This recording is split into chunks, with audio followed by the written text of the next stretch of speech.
actually know how it all came about, to tell you the truth, but I can certainly tell you there were a number of different stories that were circulating at that time throughout the area of Moss Side. We get a number of reported incidents each month, around about 60 in a month, but that is also, it's very orientated with television and radio productions when, in fact, when X-Files, the TV show, was on and airing, we had a huge influx. You know, we went from 60 a month to around about 300. And, you know, on most of those occasions, you know, we did identify a lot of the things as just, you know, people just not seeing what, getting misidentified objects and things like that. But it's all dependent. But normally around about 60 a month we receive. Steve tells us when the last reported sighting was. The last reported sighting of a UFO in Manchester was the day before yesterday, just a couple of days ago. I received a phone call about 11:15 at night, and of course they come directly through to my house because I have a 24-hour line, so I get phone calls at all times of hours. But that's because I'm geared to, if it's important, I'll get up and I'll go out. You know, I want to find out what these people are seeing. And it was around about 11:15 at night, and a gentleman said he was looking up at the moon, and he saw a number of black objects passing in front of the moon. And if you went out there now, I would see them probably myself. So, of course, I went out there, and I didn't see anything, unfortunately. I wanted to, but I didn't. But it's all down to perspective and his angle and where he was at that time. And it, you know, just from somebody reading around the corner, just for them pointing up in the sky can be in a completely different place for yourself.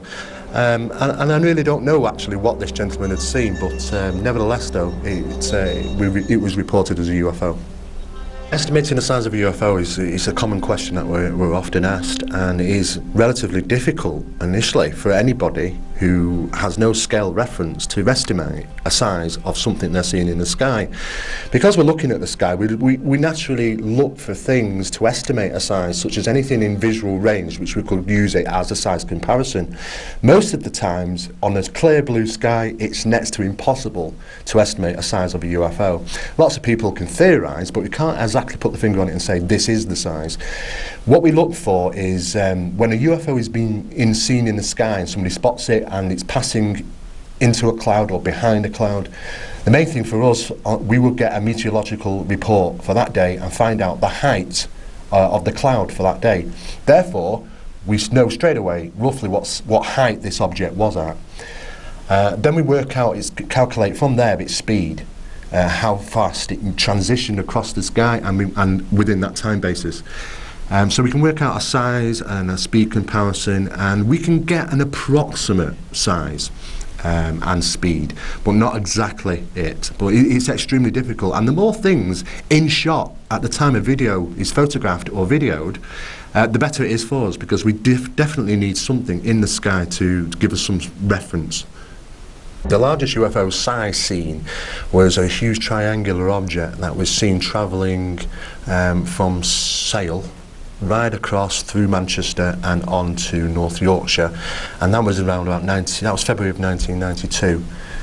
It was sighted by only about 16 or 17 people who witnessed or came forward saying that they claimed to have seen it, but they said that it was the size of a football field, and they were all definitely sure it was around that size. So I would say that's quite large.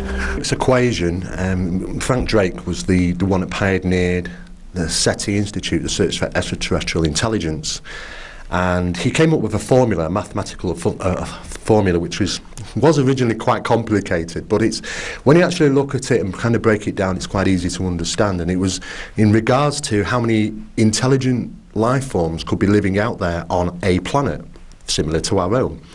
And what he pretty much worked out is that he had to start with a number, and that number was the amount of stars in our galaxy, because each planet that survives, like our own, is dependent on a star. Remove that star, there's no life. And he worked out that a consistent amount of a million, say for an example, 1 million stars just in our galaxy alone.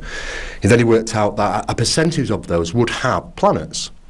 So he worked out a percentage, and say if he said 10% of that, out of those 10%, they would have 10% of those planets may have a life on it, such as would have to have water, for an example, because we pretty much realise that water is the fundamental of all things in life in space at the moment. Therefore, he did kind of ruled again a 10% again, and roughly worked out how many planets with life could sustain a life form. And then, again, a 10% of that would a life form with intelligence. And then 10% of then a life form with intelligence that would be able to communicate with us, a signal. And he pretty much worked out, after working this whole equation out, that there must be millions and millions of planets out there with intelligent life, with the capabilities of communicating with us here on Earth.